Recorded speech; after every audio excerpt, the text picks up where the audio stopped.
7 अगस्त 2020 केरल में झमाझम बारिश के दौरान कोझिकोड एयरपोर्ट के रनवे पर एक बेहद खास विमान उड़ने की तैयारी में था। कोरोना के दौर में जब हर तरफ केवल मातम और मौत ही फैली हुई थी, तब भारत के बहुत से नागरिक बाहरी देशों में फंसे हुए थे और एक ऐसा समय जहां दुनिया के हर देश ने सभी डोमेस्टिक और इंटरनेशनल फ्लाइट्स बंद कर दी थी, वहीं भारत के सरकार ने शुरू किया वंदे भारत मिशन, जिसके तहत सरकार दूसरे देशों में मौजूद भारतीय नागरिकों को वापस अपने देश में स्पेशल एयरक्राफ्ट और फ्लाइट के थ्रू बुलाने का काम कर रही थी। इसी मिशन की दर्जनों फ्लाइट्स में से एक थी एयर इंडिया फ्लाइट 1344, जो सुबह के करीब 10:19 पर यहां से दुबई के लिए रवाना हो गई। फ्लाइट की कमान थी कैप्टन दीपक वसंत साथे के हाथ में, जो former Indian air force wing commander और टेस्ट पायलट होने के साथ साथ एनडीए के एल्यूमिनस भी थे, जिन्हें एयरफोर्स एकेडमी में स्वॉर्ड ऑफ ऑनर से भी नवाजा जा चुका था। जिस विमान को वो चला रहे थे वो एक बोइंग 737-800 था और गौर करने वाली बात ये थी कि इसी एयरक्राफ्ट को उड़ाने का 4600 घंटे से ज्यादा का अनुभव कैप्टन दीपक के पास था, जो उन्हें इस एयरक्राफ्ट को लेकर भारत में सबसे ज्यादा एक्सपीरियंस्ड पायलट्स में से एक बना देता था। अब उनके साथ थे फर्स्ट ऑफिसर अखिलेश कुमार, जिन्हें भी उस क्लास के एयरक्राफ्ट पर 1700 घंटे का अनुभव था और वो दीपक को उस दिन असिस्ट कर रहे थे। प्लान बहुत ही सिंपल था। फ्लाइट के यहाँ से टेक ऑफ करके दुबई इंटरनेशनल एयरपोर्ट पर लैंड करने के बाद सबसे पहले ऑफिशियल का डिप्लोमेटिक वेरिफिकेशन होगा, जिसके बाद उन सभी भारतीय यात्रियों के वेरिफिकेशन के बाद उन्हें एयरक्राफ्ट में चढ़ाया जाएगा और ब्रीफिंग दे के कोझिकोड के लिए निकल लिया जाएगा। करीब 3.5 घंटे के बाद 8:11 यूटीसी में भारत के हिसाब से दोपहर के 1:41 और दुबई के हिसाब से दोपहर के 12:11 पर फ्लाइट सही सलामत दुबई पहुंच गई और लैंड करते ही कैप्टन ने हर एक चीज को लेकर हड़बड़ी मचानी शुरू कर दी। और इसमें उनकी गलती भी नहीं थी, क्योंकि देखो ऑफिशियली उनके पास जो इंस्ट्रक्शंस थे वो ये थे कि ये एक सेम डे फ्लाइट मिशन होने वाला है, यानी फ्लाइट आज ही टेक ऑफ करेगी और आज ही यात्रियों को लेकर वापस आने के बाद उनकी सारी फॉर्मेलिटी कंप्लीट करके उन्हें शाम या फिर रात तक ही घर भी भेज देगी। अब सूर्यास्त से पहले वापसी की चिंता का एक बहुत बड़ा कारण कालीकट एयरपोर्ट भी था। दरअसल कालीकट एयरपोर्ट एक टेबल टॉप रनवे एयरपोर्ट है, जिसे अगर आप तस्वीरों में देखेंगे ना तो आपको समझ में आएगा कि ये एक पहाड़ी मैदान पर बना हुआ रनवे है, जहां अगर 1 भी सेंटीमीटर का ब्लंडर हुआ ना तो एयरक्राफ्ट की पोजीशन नहीं बिगड़ती है, बल्कि वो सीधे खाई में चला जाता है और पूरी तरह डिस्ट्रॉय हो जाता है। तो इस खतरनाक सिचुएशंस के साथ जब हम ये भी ऐड ऑन करें कि जिस वक्त ये मिशन कंडक्ट किया जा रहा था उस वक्त उस एरिया में तेज बारिश हो रही थी, तो ये कहना गलत नहीं होगा कि इस सिचुएशन में ऐसे रनवे पर ना सिर्फ पहाड़ी इलाकों के लिए एक्यूरेट डिसेंट एंगल ट्रैक करना मुश्किल हो जाता है, बल्कि रनवे भी फिसलन भरा हो जाता है, जिससे शाम के समय वो रनवे साक्षात जिंदगी और मौत के बीच का रास्ता बन जाता है। और इस बात का अनुभव होने के नाते कैप्टन दीपक इन हालातों से उलझना नहीं चाह रहे थे। तो शेड्यूल के हिसाब से भारतीय समय के करीब 3 बजे फ्लाइट 1344 को दुबई से वापस भारत आने के लिए रवाना हो जाना चाहिए था, लेकिन पेपर वर्क और फॉर्मेलिटीज में डिले होने के कारण वो आधे घंटे से लेट हो गई और ठीक भारतीय समय के अनुसार 4 बजे दुबई के एयरपोर्ट से 184 यात्री और 6 क्रू मेंबर्स के साथ रवाना हो गए। पूरे 3-3.5 घंटे के रास्ते में फ्लाइट को किसी तरह की कोई समस्या नहीं आई, ना तो कोई झटका और ना ही कोई रुकावट। लेकिन जैसे जैसे वो दक्षिण भारतीय स्टेट्स की बाउंड्री में घुस रहे थे, उन्हें बाहरी रुझान देखकर ही अंदाजा लग गया कि मौसम अभी भी खास साफ नहीं है। क्रू ने तुरंत ही एकार्स यानी aircraft communication addressing and reporting system का इस्तेमाल करके ना सिर्फ कोझिकोड के पास के मौसम का जायजा लिया, बल्कि इस बात की भी इंक्वायरी की कि अगर किसी वजह से वो कोझिकोड एयरपोर्ट पर लैंड ना कर पाए तो उनको कौन से अल्टरनेटिव ऑप्शंस अपनाने चाहिए। अब ऑन ग्राउंड स्टेशन से रिपोर्ट आई कि तिरुचिरापल्ली, कोयम्बटूर और कोचीन के एयरपोर्ट का मौसम फिलहाल ऐसा है कि वहां पर सेफली लैंड किया जा सकता है और मौसम की कोई खास दिक्कत भी नहीं आएगी। क्रू ने इन्फॉर्म किया कि वो इन तीनों में से कोचीन को मेन अल्टरनेट एयरपोर्ट के तौर पर सिलेक्ट कर रहे हैं और इस बारे में इन्फॉर्म करने का मकसद ये रहता है कि ना सिर्फ वहाँ का एयर ट्रैफिक कंट्रोल और ऑन ग्राउंड स्टाफ किसी तरह की इमरजेंसी लैंडिंग के लिए प्रिपेयर रहे, बल्कि प्लान को ऑपरेट करने वाले कैप्टन और फर्स्ट ऑफिसर भी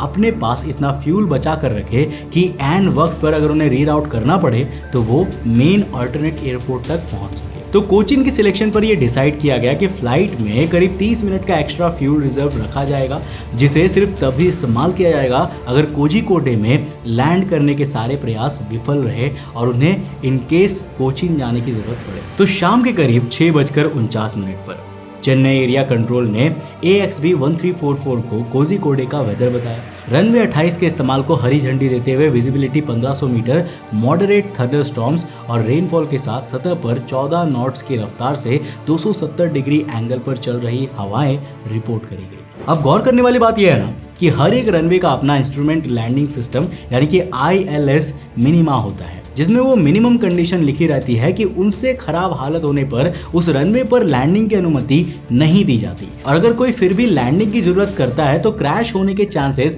सिग्निफिकेंटली बढ़ जाते हैं। तो कोझिकोडे के रनवे 10 और 28 दोनों के लिए ILS विजिबिलिटी मिनिमा 1300 मीटर है।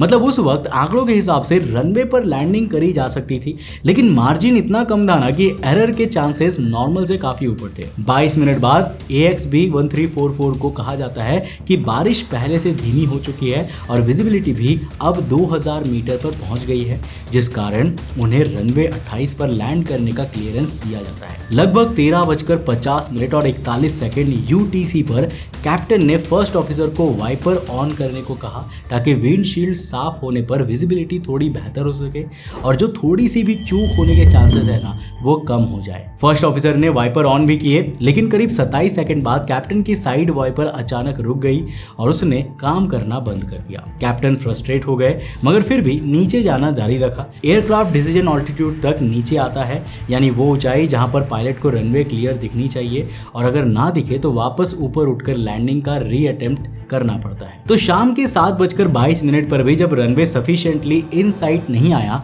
तब क्रू ने इसे मिस्ड अप्रोच मार्क कर दिया और कंपनी के स्टैंडर्ड ऑपरेटिंग प्रोसीजर के तहत प्लेन को वापस से 10,000 फीट से ऊपर की ऊंचाई पर उड़ा लिया गया कुछ देर बाद रीअटेम्प्ट करने के लिए।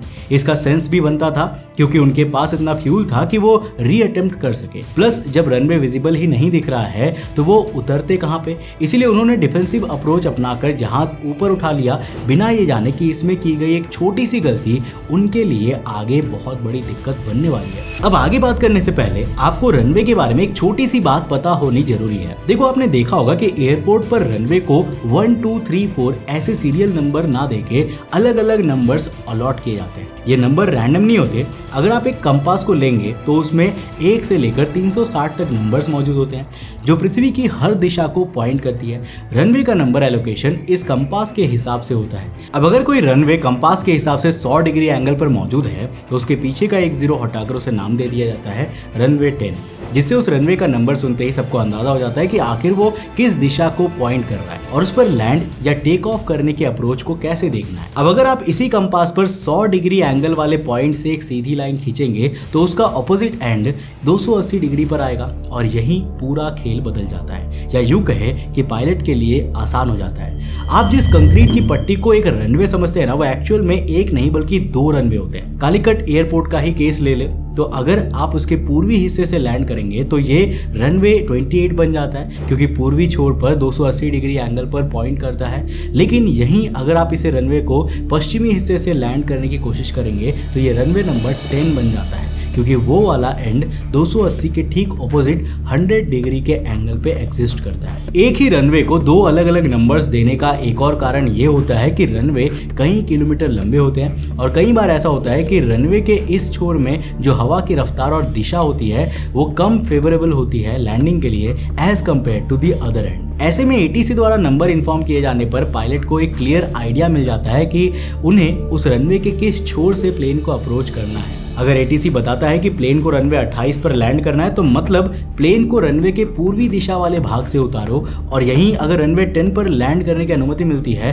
तो पश्चिमी छोर से लैंडिंग अप्रोच करो। अब यहाँ पर फ्लाइट 1344 रनवे 28 यानी पूर्वी दिशा वाले हिस्से से लैंड करने में जब असफल रही, तभी एयरपोर्ट पर मौजूद एक और फ्लाइट AIC 425 ने रनवे 10 यानी पश्चिमी छोर से टेक ऑफ करने की परमिशन मांगी। पश्चिमी छोर की हालत पूर्वी छोर से थोड़े बेहतर होने के कारण ATC ने फ्लाइट 425 को इसकी इजाजत दे दी, और जब फ्लाइट 425 बिना किसी समस्या के रनवे के दूसरे छोर से टेक ऑफ कर गई तब ATC ने 1344 को संपर्क करके बताया कि इस तरफ के हालात दूसरी तरफ से थोड़े बेहतर है, अगर वो चाहे तो यहाँ पर लैंडिंग अटेम्प्ट कर सकते हैं। अब यहाँ पर कैप्टन के पास 3 ऑप्शंस थे। पहला ये कि वो थोड़ी देर और चक्कर काटते इस उम्मीद में कि क्या पता मौसम थोड़ा बेहतर हो जाए और सेफली लैंडिंग करने के चांसेस बढ़ जाए। दूसरा ये कि वो अभी ही कोझिकोड छोड़ के कोचीन के लिए निकल जाए, जो कि सबसे सेफेस्ट ऑप्शन था। मगर तीसरा और आखिरी ऑप्शन ये था कि वो एटीसी के क्लियरेंस मिलते ही तुरंत इसी वक्त रनवे के दूसरे छोर से लैंड करे।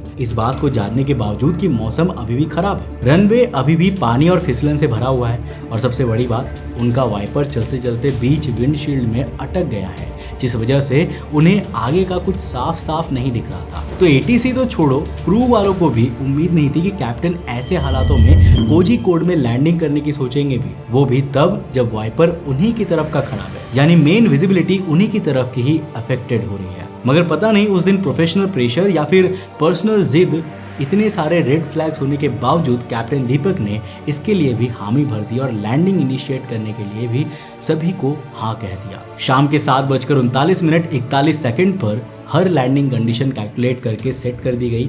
ऑटो पायलट ऑन था, ऑटो थ्रॉटल ऑन था। कैलकुलेशन करी गई कि एयरफील्ड से करीब 633 फीट ऊपर 150 नॉट्स की कैलिब्रेटेड एयर स्पीड और 175 नॉट्स की ग्राउंड स्पीड के साथ अगर 750 फीट प्रति मिनट की रफ्तार से नीचे उतारा गया तो एरोप्लेन एकदम परफेक्ट कंडीशन में रनवे पर उतरेगा और उसे आगे चलते चलते इतना समय मिल जाएगा कि वो रनवे खत्म होने तक रुक जाएगा। तो सब कुछ एक बार फिर से बढ़िया चल रहा था और किसी तरह की कोई दिक्कत नहीं थी। फ्लाइट अपने आप ही उतरने वाली थी, लेकिन लैंड करने के महज 500 फीट ऊपर कैप्टन ने अचानक से ऑटो पायलट को बंद कर दिया। मगर ऑटो थ्रॉटल बंद करना या तो भूल गए या फिर बंद ही नहीं किया। इससे विमान का समीकरण बिगड़ गया और विमान 750 के बजाय 150 फीट प्रति मिनट की रफ्तार से नीचे आने लगा, जरूरत से 2 गुना ज्यादा। प्लेन इतनी तेजी से नीचे की तरफ आ रहा था कि जब तक वो लोग रनवे को अप्रोच करते या तो प्लेन उससे पहले ही जमीन पर टकरा चुका होता या फिर उसकी हाइट रनवे की हाइट से भी नीचे रहती और वो पहाड़ी पर ही सीधा क्रैश कर जाता। पूरे कॉकपिट पर हर तरफ अलर्ट्स आने लगे और कैप्टन के साथ साथ फर्स्ट ऑफिसर भी हालत की गंभीरता को समझकर दहशत में आ गए। कप्तान ने नीचे गिरते उस प्लेन को संभालने के लिए तुरंत नोज को ऊपर किया ताकि फ्लाइट ऊपर की तरफ उठने लगे। इससे रनवे को अप्रोच करने तक प्लेन ऊपर जरूर आ गया, लेकिन ना सिर्फ उसकी स्पीड पहले से ज्यादा बढ़ गई बल्कि वो हवा में फ्लोट करने लगा। यानी जिस पॉइंट पर, जिस पोजीशन पर उसके पहियों को रनवे पर टच करना चाहिए था, वहां प्लेन अभी भी हवा में ही झूल रहा था। कंडीशंस पहले ही बॉर्डर लाइन पर थी। फर्स्ट ऑफिसर ने जैसे ही देखा कि प्लेन का सही पोजीशन और समय पर टचडाउन नहीं हुआ और स्पीड भी इतनी ज्यादा है कि प्लेन समय पर नहीं रुक पाएगा, उन्होंने तुरंत कैप्टन से गो अराउंड करने के लिए कहा। मतलब लैंडिंग एग्जीक्यूट करने के बजाय प्लेन को वापस ऊंचाई में ले जाकर एक चक्कर घुमा के वापस से लैंडिंग अटेम्प्ट किया जाए। मगर पता नहीं कैप्टन दीपक के मन में क्या चल रहा था कि उन्होंने इस वार्निंग को भी इग्नोर करके गो अराउंड नहीं एग्जीक्यूट किया और इस इम्पॉसिबल कंडीशन में भी प्लेन को रनवे पर उतार दिया। उस रनवे की लैंडिंग डिस्टेंस 8,858 फीट थी और कैप्टन ने टच डाउन की 4,438 फीट पर, यानी आधा रनवे पार होने के बाद, वो भी हाई स्पीड से, जो फ्रैंकली शायद कोई तभी करेगा अगर वो चाहता हो कि फ्लाइट क्रैश हो जाए। तो प्लेन उतरते ही कैप्टन दीपक ने सारे ब्रेक्स अप्लाई करने शुरू कर दिए। Thrust, reversers, manual braking, plane का हर इंस्ट्रूमेंट जो उसकी रफ्तार को थोड़ा सा भी कम कर सकता था, उसे अप्लाई किया गया। मगर बहुत देर हो चुकी थी। रनवे खत्म होने के बाद प्लेन रुकने के बजाय सीधा खाई में जाकर गिर गया और भयानक एक्सीडेंट हो गया।